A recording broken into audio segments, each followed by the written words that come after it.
Chilli powder అన్ని రకాల వంటలకు పచ్చళ్లకు సరైన chilli powder. No colour, no chemicals.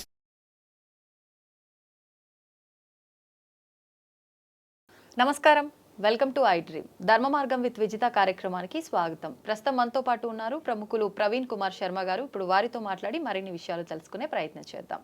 నమస్కారం అండి. నమస్కారం అమ్మా, ఎలా ఉన్నారు? బాగున్నాను, మీరు ఎలా ఉన్నారు? బాగున్నాను తల్లి. మనకి ఇప్పుడు గురువులు అని చెప్పి మాట్లాడుకుంటూ ఉంటాము, కానీ అసలు గురువులు అంటే ఎవరు అనే విషయానికి వస్తే అదొక క్వశ్చన్ మార్క్ లాగానే ఉంటుంది ఈ మధ్యకాలంలో. అంటే స్కూల్లో ఉన్న పిల్లలు వాళ్ళకు పాఠం చెప్పిన వారే గురువు అని చెప్పి భావించాలా, లేదు అంటే ఇప్పుడు మీలాంటి వారు ఉన్నారు, మీకు ఇలాంటి ఉపాసన విద్య ఇవి నేర్పిన వాళ్ళని మీరు గురువుగా భావించాలా? అసలు ఎవరు గురువుగా భావించాలి? నిజమైన అంటే గురువుతో మనం ఎలా కృతజ్ఞతగా ఉండాలి అంటుంటారు కదా, తల్లి తండ్రి గురువు వీళ్ళ ముగ్గురి తర్వాతే భగవంతుడు అని చెప్పి. అసలు అంటే ఇంత ప్రాధాన్యత ఇచ్చారు అంటే గురువుకి చాలా ప్రత్యేక స్థానం ఉందని అర్థమవుతోంది. మనకి ఎట్లాగో ఇప్పుడు గురు పౌర్ణమి కూడా రాబోతుంది. మరి ఈ గురు పౌర్ణమి రోజు అసలు గురువు ఎవరో తెలిస్తేనే కదా మనం గురువుకి కృతజ్ఞత తెలుపుకునేది. ఆ విషయాలన్నీ కూడా తెలియజేయండి. తల్లి, గురువుల్లో రకాలు ఉన్నారు తల్లి. 3-4 టైపులుగా మనం డివైడ్ చేసుకోవాలి. ప్రథమంగా మొట్టమొదటి గురువు మన తల్లే, అందుకే మాతృదేవో భవ. తర్వాతే తండ్రి, పితృదేవో భవ. తర్వాత ఆచార్యుడు, ఆచార్య దేవో భవ. ఇలా అంటూ ఉంటాం. మళ్ళీ స్కూల్ లైఫ్కి వచ్చినప్పుడు ఆ మాస్టర్ గారే విద్యా గురువు. ఆ మాస్టర్ గారు ఏది చెప్తే ఆయన, నిజానికి మనం ఇంట్లో ఉండటం కంటే స్కూల్లో మాస్టర్ గారు చెప్పిన పాఠాలే మనకు గుర్తొస్తాయి. ఎక్కువ సమయం కూడా ఉన్న డేలో అంతా స్కూల్లోనే ఉంటుంది. అక్కడి వరకు అదొకటి. కాలేజ్ లైఫ్కి వచ్చాక మనకు ఒక మెంటర్ అవసరం అవుతాయి. అప్పుడు అది ఫ్రెండ్ అవ్వచ్చు, లేదా తెలిసిన వారు అవ్వచ్చు. వారు కూడా ఒక రకమైన గురువు లాంటి వారే. వీళ్ళందరూ భౌతికమైన గురువులు తల్లి. ఒక స్థాయికి వచ్చాక ఆధ్యాత్మిక పరిశీలనలోకి వచ్చినప్పుడు ఈ శరీరం నేను కాదు అనే క్లారిటీ వచ్చి మోక్షం పొందాలనే క్లారిటీ వచ్చినప్పుడు ఆ భగవంతుడి వైపు నడిపే వాళ్ళని నిజమైన గురువు అంటారు. దీనికి శంకర భగవత్పాదుల వారు ఒక ప్రశ్నోత్తర మాలిక అని వారు ఒక రాశారు. వారే ప్రశ్నలు వేసుకుంటారు, వారే సమాధానాలు చెప్తారు. ఆయనకాయనే కో గురువు, ఎవరు గురువు? అధిగత తత్వ, తత్వాన్ని తెలుసుకున్నవాడే గురువు. అసలు ఏంటి తత్వం అంటే? ఇంకా ఉంది, ఇంకా ప్రశ్న. శిష్య హితాయ ఉద్యత సతతం, శిష్యుడి హితం గురించి నిరంతరం ఆలోచించేవారే గురువు. అసలు తత్వం అంటే ఏమిటంటే ఆత్మకే తత్వం అని మరొక పేరు తల్లి. అంటే మనని మనం తెలుసుకోవాలంటుంటారు కదా, అలా తెలుసుకోవటమే తత్వం. అది విచారణ అని రమణ మహర్షి చెప్తారు. నేనెవరు నువ్వెవరు తెలుసుకొని రమణ మహర్షి చెప్తారు. అలా మనల్ని మన వైపు మనం ఎవరో తెలుసుకునేటువంటి వాళ్ళని చేసే వాళ్ళనే గురువు అంటారు. వీళ్ళందరికీ మూలం వేదవ్యాస మహర్షి. అందులో వారికి పరంపర ఈ వేదవ్యాస మహర్షి గురువు కూడా వాల్మీకి మహర్షి. ఇన్స్పిరేషన్ రామాయణం రాసిన తర్వాతే కదా ఇవన్నీ వచ్చాయి. పురాణాలు అంతకు ముందు ఉన్నప్పటికీ మళ్ళీ వస్తూనే ఉన్నాయి. అలా ఈ ప్రత్యేకించి ఈ గురు పౌర్ణమిని మనం సెలబ్రేట్ చేసుకోవాలంటే ఈ విద్యా గురువుల్ని ఒక రకంగా పెట్టుకొని, మనకి జీవితంలో ఒక మార్గం మనల్ని మెట్లెక్కించిన వాళ్ళని ఒక రకంగా పెట్టుకొని పై స్థాయిగా దీన్ని లెవెల్స్ గా చూసుకోవాలి. మీరు పాఠశాలలో స్థాయిలో ఉన్నారా, పాఠశాలలో మీ గురువుని ఆయన్ని పూజించుకోండి. ఆయనలోనే మీరు వేదవ్యాస మహర్షిని పెట్టుకొని చూసుకోండి. మీరు మెంటర్ స్థాయిలో అవసరం అయితే మీరు ఆయనలోనే వేదవ్యాస మహర్షిని చూసుకోండి. మీరు ఉన్నత స్థాయిలో ఉన్నప్పుడు ఉన్నతంగానే పరిశీలన చేయాలి. ఇంకా వేదవ్యాస మహర్షి గ్రంథాన్ని రాశారు, దాని పేరు గురుగీత అంటారు. ఆయన ఇంకా ఒక మాట ఏం చెప్తారంటే, తల్లి తండ్రి కంటే దైవం కంటే ఇంకా గొప్పవాడు గురువు అంటాడు. ఎందుకంటే తల్లి తండ్రి జన్మనిస్తారు, ఈయన ఇంకొక జన్మ లేకుండా చేస్తాడు. దైవమైనా మీకు కొంచెం ప్రార్థిస్తే లేదా చాలా తపస్సు చేస్తే అవకాశం వస్తుంది, కానీ గురువు క్షణం మీ పైన ఆయన అనుగ్రహం కరుణిస్తే అది మీకు మోక్షమే వస్తుంది, మీకు ఎప్పటికీ ఇంకా మరుజన్మ లేకుండా చేస్తారని చెప్పి ఆ వేదవ్యాస మహర్షే చెప్తారు. అంటే మనకు ఒక జ్ఞానాన్ని అందిస్తారు కాబట్టి మనం వెళ్ళాల్సిన మార్గం ఏంటో కరెక్ట్ గా గైడ్ చేస్తారు కాబట్టి ఇంకా అంతా బానే ఉంటుంది. అలా మనం గనక వెళ్ళి ఉంటే అన్న ఉద్దేశంతో ఇలా చెప్పు ఉంటారేమో కదా. ఇప్పుడు అంటే మీరు అన్నట్టుగా తీసుకుంటే ఒక మెంటర్ అవసరం ఉన్న సమయంలో వారే మన గురువు. స్కూల్ విద్యార్థి సమయంలో ఉన్నప్పుడు మనకు పాఠాలు నేర్పిన వాళ్ళు గురువు, తల్లిదండ్రి కూడా మనకు ఒక గురువు స్థానంలోనే ఉన్నారు. స్పిరిచువల్గా అంటే దేవుళ్ళ విషయానికి వచ్చిన మనకు జగద్గురువులు, పీఠాధిపతులు, పెద్ద పెద్ద మహానుభావులు ఎంతో మంది ఉన్నారు. వీళ్ళని మనం ఒక గురువుగా భావించి ఆ రోజు మనం ఆరాధన చేయాలి, కృతజ్ఞత తెలియజేయాలి అంటే ఎవరిని తీసుకోవచ్చు అంటారు? వేదవ్యాస మహర్షి. వేదవ్యాస మహర్షి. ఇప్పుడు దత్తాత్రేయుని కూడా అంటే గురువు స్థానంలో. ఇవన్నీ సంప్రదాయ భేదాలు. వీళ్ళ దీంట్లో ఒక శ్లోకం ఉంటుంది, నారాయణం పద్మభువం వశిష్ఠం శక్తించ తత్పుత్ర పరాశరంచ. ఇలా ఒక శ్లోకం వస్తుంది. మొట్టమొదటి గురువు నారాయణుడు, వారి అబ్బాయి పద్మభువుడు. పద్మభువుడు అంటే ఎవరండి? బ్రహ్మదేవుడు. అంటే నాభికవలంలో నుంచి వచ్చారు కాబట్టి. నారాయణం పద్మభువం వశిష్ఠం, బ్రహ్మదేవుడి కొడుకు వశిష్ఠుడు. శక్తించ అంటే ఈ వశిష్ఠ మహర్షి కొడుకు పేరు శక్తి మహర్షి. శక్తించ తత్పుత్ర పరాశరంచ, ఆయన కొడుకు పేరు పరాశరుడు. తత్పుత్ర పరాశరంచ వ్యాసం శుకం, తర్వాత వ్యాస మహర్షి. పరాశర మహర్షి అబ్బాయి వ్యాస మహర్షి. ఆ వ్యాస మహర్షి కొడుకే శుక మహర్షి. ఇదంతా ప్రతి ఒక్క సంప్రదాయంలో తేడా లేకుండా ప్రతి ఒక్కరూ ఈ పద్ధతినే ఫాలో అవుతారు. ఇక్కడి వరకు ఎవరు మార్చుకోరు వాళ్ళ లీనేజ్ ని. ఆ తర్వాత వారు దత్త సంప్రదాయం అవ్వచ్చు, లేదా మీరు శాక్తేయ సంప్రదాయంలో వెళ్తే వాళ్ళకు దక్షిణామూర్తి మొదటి గురువు నుంచి వచ్చి ఇలా వాళ్ళకు మారుతూ ఉంటారు. ఎవరికైనా మొట్టమొదటి గురువు పరమాత్మే తల్లి. అంటే ఈ పరంపర స్టార్ట్ అవడానికి మూలం పరమాత్మయే. ఇందులోనే మరొక శ్లోకం ఉంది, సదాశివ సమారంభం శంకరాచార్య మధ్యమామని. సదాశివుడి దగ్గర నుంచి మొదలుపెట్టి శంకరాచార్యుల వరకు వస్తారు. ఇంకొంతమంది మీరు మధ్వాచార్య సంప్రదాయంలోకి వెళ్ళారనుకోండి, వాళ్ళు వైష్ణవుల్లో అయితే లక్ష్మీనాథ సమారంభం అని మొదలుపెట్టి యామునాచార్య పర్యంతం. యామునాచార్యులు అంటే రామానుజాచార్యుల వారి గురువు. ఇలా వాళ్ళు చెప్పుకుంటూ వస్తారు. మధ్వాచార్యులకు వెళ్తే ఆనంద తీర్థులు, వారికి పురుషోత్తమ తీర్థులు అని ఇలా వాళ్ళ పేర్లు వాళ్ళ పరంపరని బట్టి చెప్పుకుంటూ ఉంటారు. అంటే ఋషి పరంపర, మహర్షి పరంపర నుంచి వచ్చిన వీళ్ళందరినీ కూడా మనం గురువులుగా భావించవచ్చు. తప్పకుండా. ఇప్పుడు ఒక గోత్రం ఉందనుకోండి, ఆ గోత్రానికి మూలమైన ఒక గోత్రం ఉంటుంది.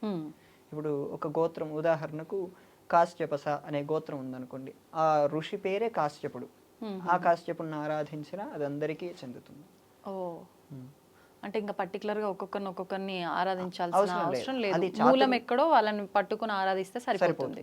మనకు చాతుర్మాస్యం అనే విధానం ఉంది, ఆ రోజు నుంచే ప్రారంభం అవుతుంది. గురు పౌర్ణమి నుంచి. Okay okay. సాధారణంగా ఇప్పుడు 2 నెలలు చేస్తున్నారు. 2 నెలలు చేయటం కూడా ప్రమాణంగా కనపడుతుంది. కానీ 4 నెలలు కదా చాతుర్మాసం అంటే?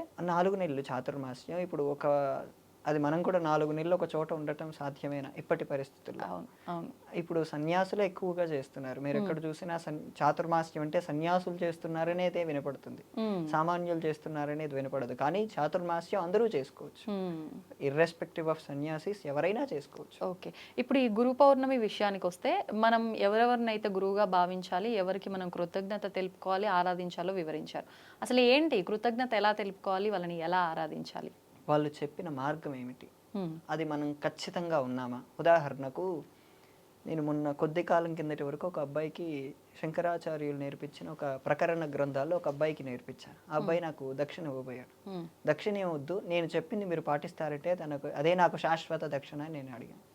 ఒకటే మాట, ఎటువంటి పరిస్థితి వచ్చినా అబద్ధం చెప్పొద్దు, అదే నువ్వు నాకు ఇచ్చే దక్షిణ అన్నాను. అది అతడు పాటిస్తే అతడు గురు పౌర్ణమి మరిచిపోయినా నాకే ఇబ్బంది లేదు. అదే అతడు నిరంతరం ఆ మాటనే, నేను చెప్పిన దాన్ని అబద్ధం ఎప్పుడూ చెప్పొద్దు ఎటువంటి పరిస్థితి అయినా సరే అన్నదాన్ని గుర్తుపెట్టుకొని పాటిస్తూ ఉంటే అదే అతడు పాటించేటువంటి, అదే అతడు గురువుకి ఇచ్చేటువంటి అతిపెద్ద దక్షిణ. ఎందుకంటే మీరు ఒక శిష్యుణ్ణి చూశారనుకోండి, గురువు క్వాలిటీస్ అర్థమైపోవాలి. ఎందుకంటే ఆ శిష్యుడిలో ఉండేటువంటి వినయం, ఆలోచన, వ్యవస్థ అంతా అది గురువు నుంచే వచ్చి ఉండాలి. అలా వచ్చినప్పుడు అది ఇతడు కరెక్ట్ గా ఉంటే ఆటోమేటిక్ గా ఆయనకు పేరు వస్తుంది కదా. ఈయన ప్రత్యేకించి కాళ్ళు కడిగి ఆ నీళ్లు చల్లుకోవటం కంటే ఎక్కువ పేరే కదమ్మా. అంతే. అంటే అంటుంటారు కదా, దీన్ని మనం ఇలా కూడా అనుకోవచ్చు, పిల్లలు ఎవరైనా చాలా పద్ధతిగా వినయంగా ఉన్నారు చిన్న వయసులోనే అంటే అబ్బా వీళ్ళ తల్లిదండ్రుల పెంపకం ఎంత మంచిది అంటాం కదా, అలా గురువుల విషయంలో కూడా అదే తీసుకోవచ్చు అనుకుంటా. నేను ఇప్పటిగా అబ్బాయి మొన్న 3 రోజుల కిందట ఫోన్ చేస్తే, ఇంకా మీరు చెప్పింది పాటిస్తున్నానండి, నేను ఇప్పటి వరకు ఒక్క అబద్ధం కూడా ఆడలేదండి అని అబ్బాయి చెప్పాడు. సో అది నాకు చాలా సంతోషమే కదా. అవును. ఓకే. అయితే ఇప్పుడు గురు పౌర్ణమి అంటే అండి, చాలా మంది సాయిబాబాని గురువుగా భావించి ఆరాధిస్తున్నారు. కానీ మరికొంతమంది అసలు సాయిబాబా గురువు కాదు, అతడు అన్నట్టుగా రకరకాలుగా మనం వింటూనే ఉన్నాము.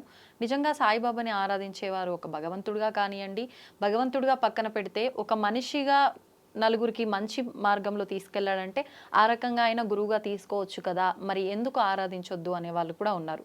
ఏం చెప్తారు దీని గురించి? సాయిబాబా విషయం అది ఒక 5-10 నిమిషాల్లో ఎక్స్ప్లెయిన్ చేసే విషయం కాదు తల్లి. దానికి వివరణ చాలా ఇవ్వాల్సి ఉంటుంది. సాయిబాబా చేసినటువంటిది ఏంటి, సాయిబాబా విషయంలో కాంట్రవర్సీస్ చాలా ఉన్నాయి. అవును.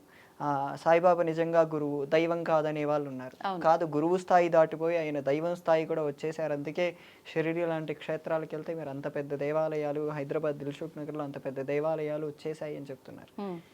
వారి వారి భావనలనే పట్టుకోవాలి తప్ప, ఎందుకంటే సాయిబాబాతో చాలా మందికి చాలా గొప్ప ఎక్స్పీరియన్సెస్ ఉన్నాయని వాళ్ళే చెప్పుకుంటారు. నేను సాయిబాబాకు వ్యతిరేకి కాదు, సపోర్ట్ కాదు, నేను చాలా డిప్లొమాటిక్గా ఉంటాను. అలాగని నేను సాయిబాబాను ఆరాధించే వ్యక్తి కాదు. నాకంటూ ఒక పరంపర ఉంది. ఆ పరంపర ఉన్న వాళ్ళు కొత్తగా పట్టుకోనక్కర్లేదు. పరంపర లేనప్పుడు, నీకు సాయిబాబాతో ఎక్స్పీరియన్సెస్ ఉన్నప్పుడు నేనేమి అనలేను. అంటే ఇక ఎవరి భావనను బట్టి వాళ్ళు దాని ప్రకారం వెళ్తే సరిపోతుంది.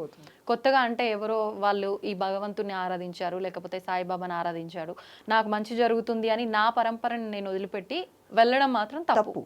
ఇప్పుడు మీ కులదైవం ఉన్నారు తల్లి, మీ కులదైవం మీరు వదిలేసి మీ అమ్మగారి కులదైవం తీసుకొచ్చి పెడితే మీ అత్తయ్య గారు ఒప్పుకోరు. తప్పు కదా అది. అదే ప్రతి ఒక్క మొన్న ఈ మధ్య ఒక కర్నూలులో ఒకరింటికి వెళ్తే మీ ఇంటి దేవుడు ఎవరంటే సాయిబాబా అన్నాడు. నేను ఆశ్చర్యపోయాను. వాళ్ళు బ్రాహ్మణులు. మళ్ళీ మీరు కులదైవం ఎవరంటే మీరు సాయిబాబా ఎలా అంటారండి? సాయిబాబాకు కూడా కులదైవం ఉన్నారు. ఎవరు తెలియదు కానీ ఉంటారు. ఆయన తర్వాత చాలా కాలంగా వేరే ఊరికి వచ్చి షిరిడీకి వచ్చి సెటిల్ అయ్యారు. కానీ ఖచ్చితంగా ఆయన పుట్టినప్పుడు వాళ్ళకు తల్లిదండ్రికి ఆ పరంపర ఉంటుంది. ఆ పరంపర. కానీ సాయిబాబా ఫకీర్ అని అంటారు కదా, వాళ్ళకి కులదైవము, హిందూ దేవుళ్ళు ఇలాంటివన్నీ ఉండటం అంటే ఒక పదాన్ని ఒకటి మాత్రం మనం స్పష్టంగా అర్థం చేసుకోవాల్సింది ఏంటంటే, సాయి అనే పదానికి సంస్కృత భాషలో అర్థం లేదు. నేను క్లారిటీగా మళ్ళీ చెప్తున్నాను. సాయి అనే పదానికి సంస్కృత భాషలో అర్థం లేదు. లేకపోవడం వల్ల దాన్ని ఎలా అర్థం చేసుకోవాలి? సాయి అనే పదానికి మనకు అరబిక్లోనే అర్థం దొరుకుతుంది. అరబిక్లో మీరు చెప్పిన అర్థం, ఆయన పేరు ఫకీర్ అనే అర్థం అరబిక్లో వస్తుంది. అరబిక్ భాషలో ఆయన్ని ఫకీర్ అంటారు. అంటే దాని ఉదాహరణగా తీసుకొని అందుకే ముస్లిం అనటం, లేదా ఆయన అందులో దాంట్లోనే పడుకోవటం, దర్గాలోనే పడుకోవటం, అల్లా అచ్చా కరేగా అని చాలా పదాలు వాడటం లాంటివి అక్కడి నుంచే చేశారు. అల్లానే మిమ్మల్ని బాగా జాగ్రత్తగా చూస్తాడని చేయటం కూడా అక్కడి నుంచే జరిగింది. అందుకే అంటే ఇలా కూడా అనుకోవచ్చు కదా, కొంతమంది ఇలా అనే వాళ్ళు కూడా ఉంటారు, హిందూ ముస్లిం ఇదంతా ఏం లేదు, ఒకప్పుడు అంతా హిందువులే, మధ్యలో ఈ మతాల మార్పిడి వల్ల ఇది ఒక జోనర్ ఏర్పడింది సపరేట్గా, అందుకని చెప్పి అప్పట్లో అంతా ఒకటే కాబట్టి ఆయన ఆ విధానాన్ని ఆచరించి ఉంటాడేమో, ఆయన ఫకీర్ కాదు, ఏది కాదు, ఆయన మానవుడు మాత్రమే, ఇలా మాట్లాడేవాళ్ళు. మానవుడైతే ఇప్పుడు పూజ చేయటం ఎందుకు అప్పుడు? కరెక్ట్. కాకపోతే ఇప్పుడు మీరు ఇందాక చెప్పినట్టుగా ఆయన చూపించిన కొన్ని మహిమలు, ఆయనతో ఉన్న అనుబంధాలు, ఆయన చేసిన విధానం అంతా కూడా చూసిన వాళ్ళు దేవుడిగా భావిస్తారు. అంటారు కదా, ఫస్ట్ ఎవరైనా మనిషి రూపంలో వచ్చి సహాయం చేసినా మనం దేవుడిగా భావిస్తాం కదా, అలా అని చేస్తున్నారేమో అనే వాళ్ళు కూడా ఉంటారు. 2 రకాల క్లారిటీలు ఇస్తాను. మీరు ఇప్పుడు అడిగిన దాంట్లో నాకే 2 ఆన్సర్లు వచ్చాయి. ఒకటి, అప్పుడు మతాలు ఏం లేవన్నారు. ఆ మతాలు లేకపోతే ఇస్లాం భారతదేశంలోకి వచ్చేది కాదు. ఇస్లాం అనే మతం పుట్టింది కాబట్టి భారతదేశంలోకి వచ్చింది. ఇస్లాం అనేది లేనప్పుడు, లేదా క్రిస్టియానిటీ అనేది ఆ రెండూ లేనప్పుడు భారతదేశంలో కేవలం సనాతన ధర్మమే ఉండేది. ఆ క్లారిటీ మనందరికీ ఉంది. అంతకుముందు బౌద్ధము ఇక్కడే ఉండేది, జైనము ఇక్కడే ఉండేది, ఇంకా ఈ వీళ్ళు జ్యూస్ ఇక్కడే ఉండేవారు. వీళ్ళకప్పుడు మతాలు, ఆ సిద్ధాంతం అనేది తెలియదు. ఈ 3 మతాలు కూడా ఇక్కడ లేనప్పుడు అప్పుడు కేవలం సనాతన ధర్మం అనే పదం కూడా జీవన విధానంలో ఉండేది. సో మీరు ఇప్పుడు చెప్పిన పద్ధతి కూడా తప్పు. ఎందుకంటే అప్పటికే సాయిబాబా ఉన్న కాలంలో భారతదేశం పరాయి వాళ్ళ చేతుల్లో ఉంది. ప్లస్ అప్పుడు మతాలు స్పష్టంగా ఉన్నాయి. ఆయన అందులో వాళ్ళ మతంలోనే దాంట్లోనే పడుకున్నాడు. మనం ఒక విషయాన్ని స్పష్టంగా అర్థం చేసుకోవాల్సిందంటే, సాయిబాబా సాధన చేశాడు. ఆ క్లారిటీ అందరికీ ఉంది. సాయి సచ్చరిత్ర, కిరాల భరద్వాజ లాంటి వాళ్ళు రాసిన పుస్తకాలు చదివితే, లేదా అంతకంటే ముందు షిరిడీ సంస్థానం వాళ్ళు ప్రచురించిన పుస్తకాలు చదివితే సాయిబాబా సాధన చేశాడు. కానీ ఆయన పరంగా మనకు వారి భక్తులు ఎలా భావన చేస్తారో అనే దాన్ని అంటే వారు తిరిగిన విధానము, మాట్లాడిన విధానం అంతా కూడా ఒక ఫకీర్ లాగా మనకు అర్థమవుతుంది. మరి కొంతమంది బ్రాహ్మణుడు అని కూడా అంటారు కదా, మరి ఇది దేన్ని ఉద్దేశించి అని ఉంటారంటారు? అది నేను ఒక చోట విన్నాను. ఆ వాళ్ళ ఊరు, ఆయన వెళ్ళిన ఊరు, కొంతమంది అలా రీసెర్చ్ చేసి చెప్పారు, కానీ దానికి సరైన అథెంటిసిటీ లేదు. బ్రాహ్మణుడు అనే పదానికి ఏంటంటే జన్మతః కాదు, జన్మతః అయినప్పటికీ దాన్ని పాటించాలి. దాన్ని పాటించకపోతే ఏమవుతారు? అంతే, ఇబ్బందులు పడాల్సి వస్తుంది. ఇబ్బంది కాదు, దాన్ని బ్రహ్మబంధు అంటారు వాళ్ళని శాస్త్రంలో. అంటే ఉదాహరణకు ఒక బ్రాహ్మణ కుటుంబంలో పుట్టిన వాళ్ళు 3 తరాలు వాళ్ళ ఆచారాన్ని పాటించకపోతే వాళ్ళు బ్రాహ్మణులుగా పిలువబడరు.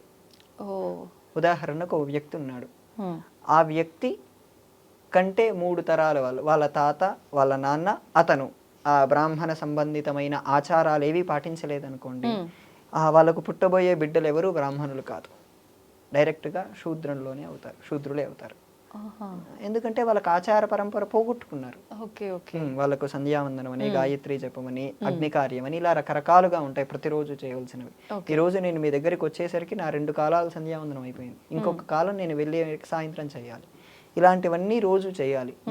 నిత్య కాలార్చన, నిత్య పూజ అనేది ఖచ్చితంగా చేయాలి. అవన్నీ చేయకపోతే వారికి ఖచ్చితంగా ఆ పద్ధతి నుంచి బయదొలిగి వాళ్ళు బ్రహ్మబంధు. కానీ బ్రహ్మబంధు అంటే వారు పూర్వం బ్రాహ్మణులు, ఇప్పుడు బ్రాహ్మణులకు బంధువుగా మిగిలారు అవుతారు. సో సాయిబాబా అనేటువంటి వ్యవస్థ వేరు, అది మాట్లాడాలనుకున్నా అది, ఎందుకంటే దాంట్లో సగం మంది పాజిటివ్గా ఉన్నారు, సగం మంది నెగిటివ్గా ఉన్నారు. నేను మొన్న ఒక కళ్యాణ మండపంలో ప్రవచనం చెప్పడానికి వెళ్ళాను తెనాల్లో. సాయిబాబా ఆలయం కడదామని చెప్పి అందులో ఉండే ఒక ఫ్రెండ్ సడన్గా అన్నాడు, వాళ్ళందరూ వయస్సులు అనగానే ఒక ఆయన ఉండి దానికి కావాల్సిన గ్రానైట్ మొత్తం నేను ఇప్పిస్తాను, ఇంకొక ఆయన ఉండి దానికి కావాల్సిన ఇసుక, సిమెంటు, కంకర అన్నీ నేను ఇప్పిస్తాను, ఒక ఆయన ఉండి ఆ విగ్రహం మొత్తం నేను తెప్పిస్తాను. మొత్తం 10-15 మంది అరగంటలో కావలసిన సామాన్లన్నీ వస్తాయని చెప్పి వాగ్దానం చేశారు. 6 నెలల్లో గుడి కడతామని కూడా ఒప్పుకున్నారు. అంటే వ్యవస్థ అంత పెద్దగా ఉంది అక్కడ. అవును, నాకు తెలిసిన ఒక ఆయన గుడి కట్టడానికి 4 ఏళ్ల నుంచి ఇంకా పోరాడుతూనే ఉన్నారు శివాలయం కట్టడానికి. స్టిల్ ఆయన దగ్గర ఫండ్స్ తక్కువగానే ఉన్నాయి. ఎలా తీసుకోవచ్చంటారు దీని అంతటిని? మరి తీసుకోవాలండి, చాలా రకాలుగా తీసుకోవాలి. ఇప్పుడు అంటే 2 రకాల విధానాలు మీరు చెప్పారు, అంటే అసలు ఎలా తీసుకోవాలి? అని నిజంగా సాయిబాబా మహిమలు ఉన్నాయి కాబట్టి ఇలాంటి భక్తులు ఉన్నారు, అందుకే ఆయనకు తొందరగా అయిపోయింది అనుకోవాలా? లేకపోతే అసలు మంచిని తొందరగా గ్రహించలేరు కాబట్టి శివాలయానికి ఆయనకు ఫండ్స్ రావట్లేవు అనుకోవాలా? ఎలా తీసుకోవచ్చు అంటారు? దీన్ని 3-4 రకాలుగా తీసుకోవాలి, 2 రకాలనే కాదు. నిజంగా సాయిబాబా సాధన చేశాడు తల్లి. సాధన చేయకపోతే ఇంతమందిని అట్రాక్ట్ చేయకపోవటం అనేది కాదు. ఎందుకంటే కొన్ని కోట్ల మంది, ఈవెన్ చాలా మంది నాకు తెలిసిన బిలీనియర్స్ కూడా సాయిబాబాని పూజిస్తారు. ఎందుకంటే వాళ్ళు చెప్తున్నారు మాకు సాయిబాబా వల్ల మహిమలు కలిగాయని అని చెప్తున్నారు. నేను వాటిని తప్పు పట్టలేను, ఎందుకంటే 90% తప్పు అయి ఉండొచ్చు, కానీ 1% అయినా కరెక్ట్ అయి ఉండొచ్చు కదా. ఆ 1% పట్టుకొని మనం ముందుకెళ్తూ ఉండాలి. ఇంకా ఈ శివాలయానికి ఫండ్స్ రాకపోవటం అంటే ఈ భక్తులు అంత తొందరగా సాయిబాబాకు అట్రాక్ట్ అయినంతగా దీనికి అట్రాక్ట్ అవ్వట్లేదు. కారణం ఏంటంటే నేను ఒకసారి ఇక్కడే దిల్సుఖ్ నగర్ సాయిబాబా గుడి ఆలయాన్ని చూస్తే 90% యూతే ఉన్నారు ఆ గుళ్ళో. ఎందుకు?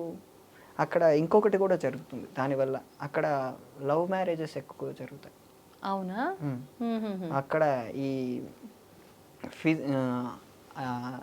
ప్రత్యేకించి యువతే వస్తారంటే, ఉదాహరణకు ఒక 70% మంది అమ్మాయిలు వచ్చారనుకోండి, ఖచ్చితంగా 80% మంది అబ్బాయిలు ఉంటారు కదా వాళ్ళని చూడటానికి.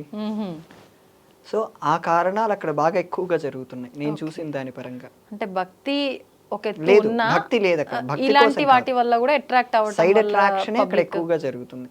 ప్లస్ పేరు చాలా ఫేమస్ అయింది, 2 అక్షరాలు. ఓకే, 2 అక్షరాలు. అందులో సాయిబాబాకి ఏంటంటే, నేను ఒక ఆవిడని అడిగాను, ఆవిడ 7 గురువారాల వ్రతం అని చెప్పి చేసుకుంటుంది సాయిబాబాకి. సాయిబాబా ఏం చెప్పలేదు, కానీ వీళ్ళు పెట్టుకున్నారు ఇవన్నీ. ఎందుకు చేసుకుంటారంటే నేను 7 గురువారాల వ్రతం చేస్తుంటే నాకు బాగా కలిసి వచ్చిందండి, అందుకు నేను చేస్తుంటాను. అందులో నేను వేరే వరలక్ష్మి వ్రతం లేదా మిగతా వ్రతాలు చేసుకోవాలంటే నాకు నియమాలు బాగా ఎక్కువ, కానీ సాయిబాబా అనుకోండి నియమం ఏమి ఉండదు, ముట్టుకోవచ్చు అనే క్లారిటీతో చేస్తున్నారు. అందులో ఒక చాలా పెద్ద తప్పు సాయిబాబా గుళ్ళలో చేస్తున్నారు. ఏంటండి? సాయిబాబా ఇలా కాలు పైన కాలు వేసుకొని కూర్చుంటాడు కదా, ఆయన పైన తలపై నుంచి పాలు పోస్తే ఈయన కాళ్ళ ద్వారా ఆ పాదాల కింద శివలింగం పెట్టుంటారు. అన్ని గుళ్ళల్లో కాదు, చాలా తక్కువ గుళ్ళలో, బట్ నేను చూశాను అది. అక్కడ ఆయన పాదాల కింద శివలింగం ఉంటుంది. ఈ పాదాల ద్వారా వచ్చే పాలు శివలింగం మీద పడాలన్న ఉద్దేశంలో కొంతమంది ఏర్పాటు చేశారు. దీన్ని ఏమనాలి? కొంతమంది స్పష్టంగా సాయిబాబా వెనుక అల్లా అచ్చా కరేగా అని రాశారు. ఏమనాలి?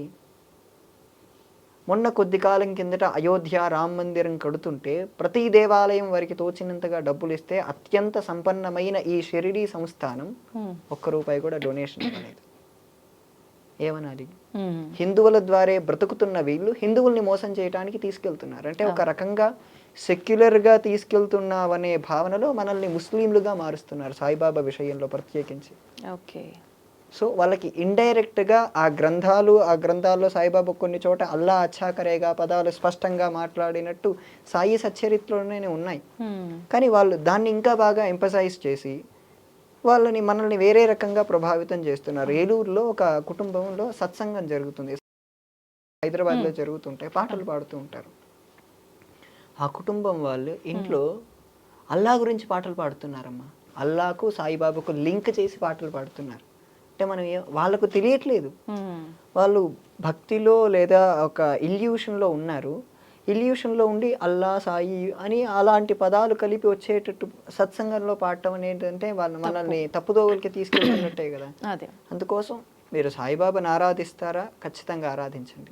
కానీ సాయిబాబా కంటే పై స్థాయి గురువులు ఉన్నారు. అవును, సాయిబాబా అందులోనూ మనకు ఈ గురు పౌర్ణమి వ్యాస పౌర్ణమి అని కూడా అంటారు కదా. దాన్ని బట్టే మనం అసలు ఎవరిని ఆరాధించాలనేది ఒక క్లారిటీకి రావాలి. అవును తల్లి. కానీ ఇప్పుడు ఉన్నటువంటి వ్యవస్థ ఏమిటంటే సాయిబాబా ఆలయాల్ని తీసేయలేం. ఎక్కడుంది అథెంటిసిటీ తీసేయడానికి? ఎన్ని ఆలయాలని కొలగొట్టాలి? ఒక్క తెలుగు రాష్ట్రాల్లో 10,000 పైన ఆలయాలు ఉన్నాయి సాయిబాబాకు. దాన్ని వ్యవస్థ ఎవరు తీసేయగలరు? కానీ ఏంటంటే అవేర్నెస్ తీసుకుని రావాలి. నీకు ఆ మతానికి దీనికి సంబంధం లేదు, నువ్వు ఆరాధించాలా, నువ్వు సాయిబాబాను పట్టుకుంటావో పట్టుకో, అది ఎవరికి సంబంధం లేదు. కానీ సాయిబాబా హిస్టరీ ఇది, సాయిబాబా ఇలా చేశాడు, ఆయన మహత్యాలు ఇవి, అవి నువ్వు వివరంగా చెప్పాలి. వివరంగా చెప్పినప్పుడు అది వాళ్ళు ఎలా తీసుకుంటారు అనే దాన్ని బట్టే వాళ్ళు చూడాలి తల్లి. అందులో ప్రత్యేకించి ఈ సాయిబాబా పౌర్ణమి అయిపోయింది, గురు పౌర్ణమి. అవును అవును. వాళ్ళు ఆ రోజు జనాల్ని అట్రాక్ట్ చేయడం కోసం అన్నదానాలు వంటివి చేయటం. ఒక్కొక్క గుడి దగ్గర సాధారణంగా 200 మంది అన్నదానం తీసుకుంటారు. అన్నప్రసాదం స్వీకరించిన అది ఎంత లేదన్నా మొత్తం 10,000 గుళ్ళలో 2 లక్షల మంది పైనే తింటున్నట్టు కదమ్మా. సో వ్యవస్థని ప్రస్తుత పరిస్థితుల రీత్యా తీసేయలేము సాయిబాబా వ్యవస్థని, కానీ అవగాహన మాత్రం తీసుకుని రాగలరు. వాస్తవం ఇది మాత్రం.